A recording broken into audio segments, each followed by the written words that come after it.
If you try to post a reel, if it's longer than 30 seconds, it doesn't let you. So what we do on your account is we take a screenshot of either the thumbnail or some of some part of the video, same caption, same name, and then the post URL, it's the actual post on Instagram. So it shows Google like you're legit, and you care about the customers because you post these updates is what they call it. You're listening to the Time Lash Artist podcast. If you want to jumpstart your lash career, you can also watch Cosme's free lash training at www.fulltimelashartist.com. Let's grow.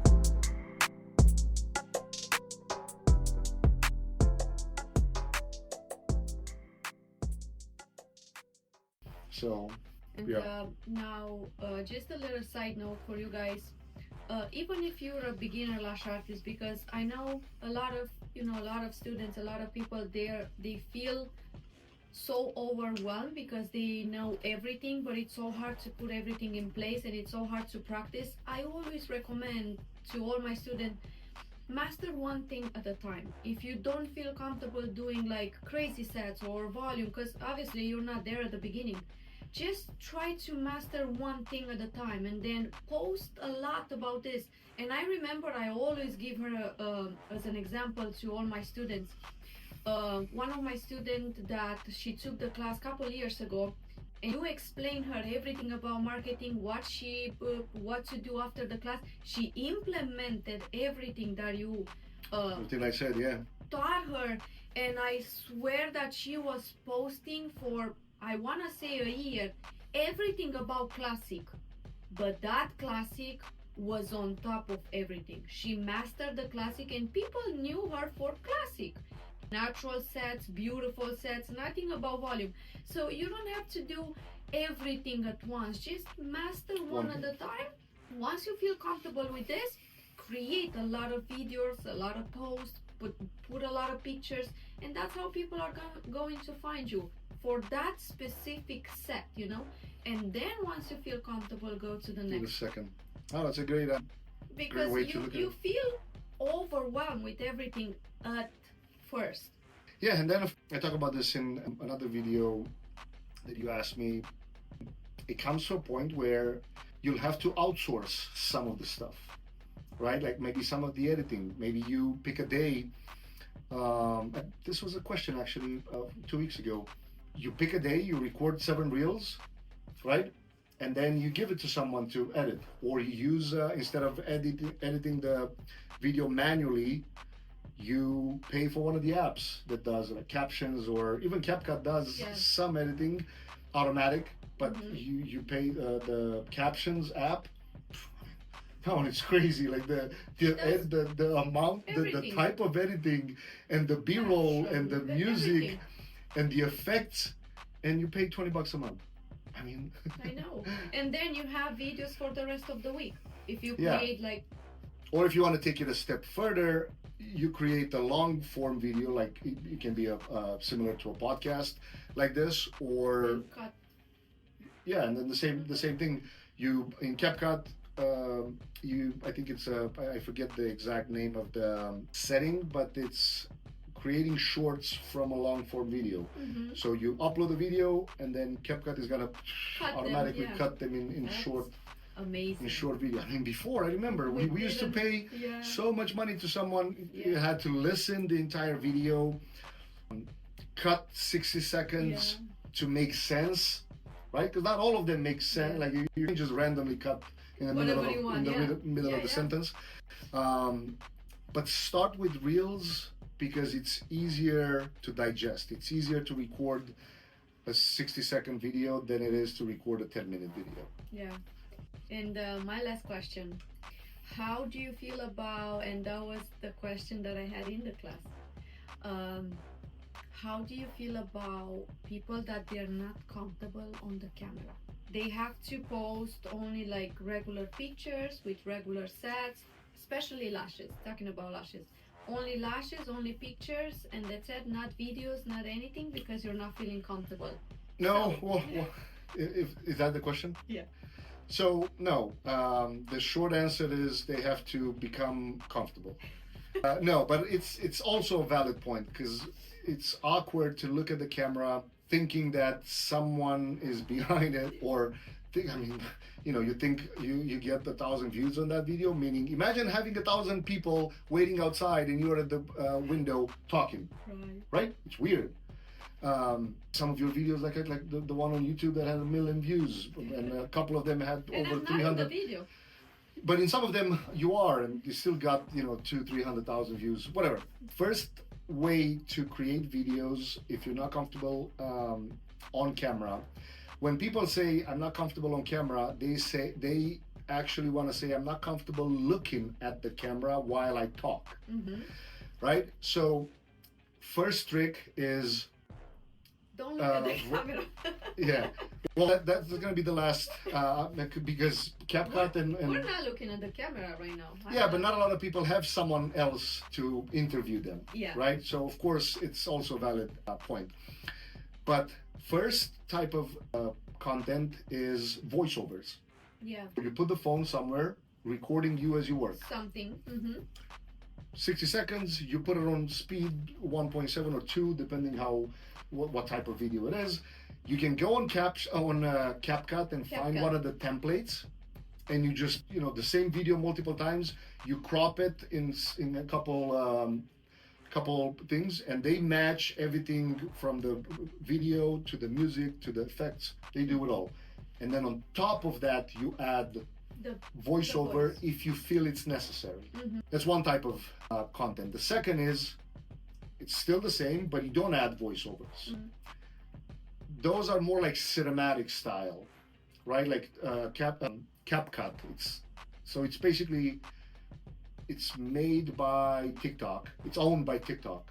I don't know if you knew that or not. So it's CAPCUT. The platform, the app, you can use it on your phone or you can use it on your laptop. Laptop has a lot more functionality, but phone is definitely good enough. So it's the same content. You still don't talk. You don't even have to look at the camera at all. So we have two types of videos already, right? It's just this. The second one is the one where you put voiceovers are not going to be cinematic, meaning there's no point to have effects like zoom in and zoom out and all kinds of, right? Because CapCut has a lot of templates like that, especially if you choose them for that style. But it can be 10-second, 20-second, 30-second videos. Second is the voiceover. You don't even need CapCut. You can just have it literally on your iPhone, cut the space before and after, speed it up, add the voiceover after on an app like InShot. All of them. A lot of them are even free. Third type of content is now you go into talking head videos, which is you still talk, but you do not look at the camera. Instead of having, the way that the cameras are recording right now, like I'm not looking at the camera because it's recording me this way, right? So talking head video would be me looking at the camera and then boom, boom, talking. But you slightly turn a little bit. It's almost like being interviewed. The camera records you from the side. You can look at the laptop and act like you're being interviewed. But in order to really make the video valuable is you find questions on Quora.com, on answerthepublic.com. You type in the topic and then they will give you hundreds of questions. Or ChatGPT. Yeah, ChatGPT is also has to become your best friend. Once you get to this point where you can answer questions without having to stop every 5 seconds and read, now eventually, Captions app and CapCut app have a feature where the AI will literally get your eyes and turn it to the camera. Yes, caption. All of it. CapCut has it too. CapCut has it too.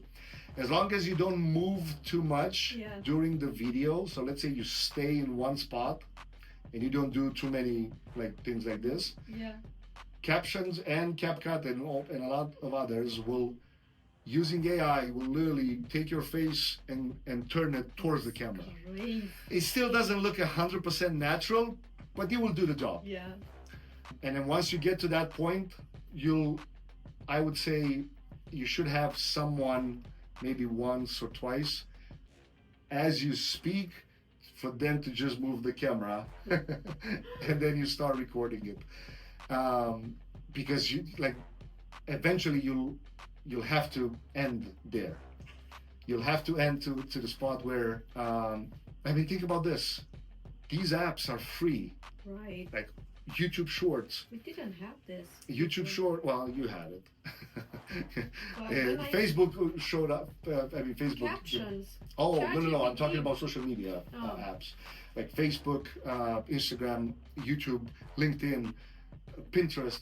All these apps are free. Right. You post on them, and you get business.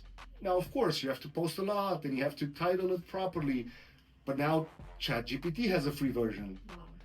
So ChatGPT can give you the right title to give you a better shot at getting found, right? And we cannot complain. Like, these apps are free. If you want to be a business owner and want to be part of the 1%, and you want to live life on your own terms, and you want to make your own schedule, like you shouldn't be allowed to complain about this, right? Business is just a game of competition. Who's the best wins, and it's just as simple as that. I always say competition is great because it means but now you have to be ready to go to war, right? Like, you have to be ready to destroy your competition in a way. Not in a bad, I'm not talking from a negative standpoint you have to destroy them by doing a better job, by answering the damn phone when the phone rings. That's one of the main problems that a lot of businesses, like, they don't answer the phone, and then you go next to the I can't remember, it's not too long ago what I was looking for. But even my students, IV therapy, they always say nobody answer. I called a couple. Oh, the trainings, yeah. So it's and part I was of the game. the first one that answered right away. Yeah, it's but in order for the phone to ring, somebody has to find you, right? And in order to find you, they have to find some type of content about you. From you. It can be organic, but organic just takes a long time. That's why I'm not a big fan of staying with organic. Organic, it's everything from posting videos on social, that's organic content, to posting blogs. It will increase eventually your site's ability to show up in search results, but it's going to take Time. 6 months plus if you're doing it consistently. So you have to be okay with not, and that has to be integrated with Google Maps. And so it's a whole other episode that we can talk about that. If you got a passion for lashes, let me see it. It's time to level up. If you need me to, I'll teach you my 6-figure secret. Better believe it, 'cause I believe in you. You're listening to the Full-Time Lash Artist Podcast. If you want to jumpstart your lash career, you can also watch Cosme's free lash training at www.fulltimelashartist.com. Let's grow.